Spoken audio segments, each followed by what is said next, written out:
Hey guys, I was requested to do a video regarding my experience on getting my venom bites, which if nobody knows, they are two horizontal side-by-side piercings that are on your tongue, and they look like this.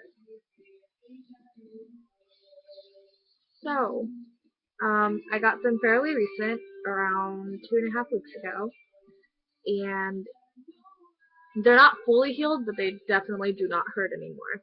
And, my tongue is still a little swollen, but I mean very, very minimally. Um, I have 11 piercings. I have 3 on each ear. I have my nipples, and I have my septum, plus my tongue, obviously. And out of all the piercings that I had, my tongue is definitely, or was definitely, the most painful that I've ever had to endure. Um, it took over a week. Actually, it took 8 days for it to stop hurting, for the swelling to go down, everything else. Um, eating was really hard because it's not in the middle. It's like two side by side. It's really, really hard. You have to like retrain yourself to eat. It's just kind of like you have to maneuver your tongue in a certain way for you to not chomp down on the barbell. I've done that plenty of times already, and it is not cute, and it really, really hurts. I wouldn't be surprised if I have like a cracked jaw or something. Like it really sucks. Um, Definitely not a piercing for the weak. It it was painful, and not just that. The guy who pierced me was a complete jackass. I kicked him on accident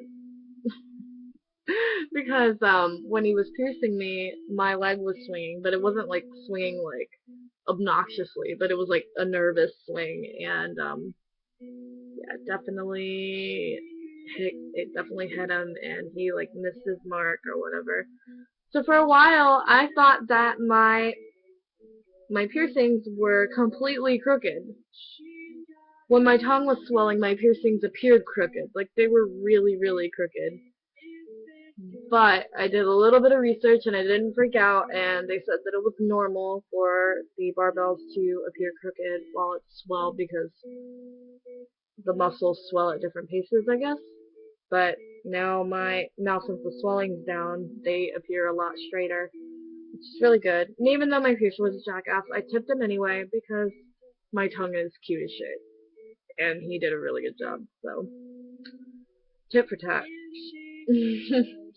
um, yeah, I think the most difficult thing about having my tongue done is eating. The whole eating thing. I was eating rice and mashed potatoes, and even that was really, really difficult. And that doesn't really require any chewing. Um, it was just like maneuvering the food outside of the healing zone and outside of the actual wound, and it was just very, very painful to do. I couldn't move my tongue, like I couldn't maneuver it because it was just so swollen. I didn't talk for 2 days. My tongue swelled. They gave me barbells like this long.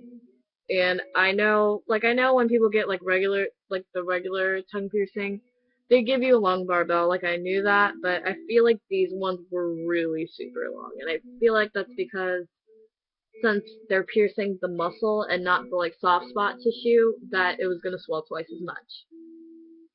So I had a lisp, and it was really, really, really bad, and I could not talk. And I work in retail, so that sucked. And normally I'm on register, so that was really bad. So I wouldn't get it done if you work in retail or in customer service because boo. And yeah, what really helped was the mouthwash. Every time I washed my mouth, I used an alcohol-free mouthwash, and it always soothed the pain. And I took a lot of ibuprofen. I didn't feel like the ibuprofen helped really. My tongue was swollen for a long time. It was swollen for like 8 days. I felt like it was swollen a lot. Whatever works, I guess. But now that now that everything's said and done, my tongue doesn't hurt anymore, and it looks really cute, and I'm really happy with it. Um, but yeah, if you want something like this, it's not something that everybody can get because it all depends on the location of your veins. So I definitely get checked out first before you walk in and you're like, hey, I want this done, because if you don't have the right tongue for it, then it can be super duper dangerous, and lose you can lose your tongue, basically. And the only reason that I had to go to this specific high-end shop and pay $70 to get my tongue done was because no other shop would do it, because it was a high-risk liability. So it was very expensive, and it was definitely a really gruesome experience. The guy who did me was really was an asshole. I don't think I would go back to the shop that I got it done at for anything else at all, because my experience was just really horrible. He rushed me out. He was cussing at me. I asked a lot of, well, not a lot, but I asked a few questions that were like health related, like if he was going to use one needle or two, and like he was basically getting pissy with me that I guess he was the professional and I obviously didn't know anything, so he was getting offended that I was asking questions. So yeah, fuck them. But I still tip them because they look good. And I'm a nice lady. So, hope that covers everything for you. Yeah, it's very late. I should probably get to bed. Bye, guys.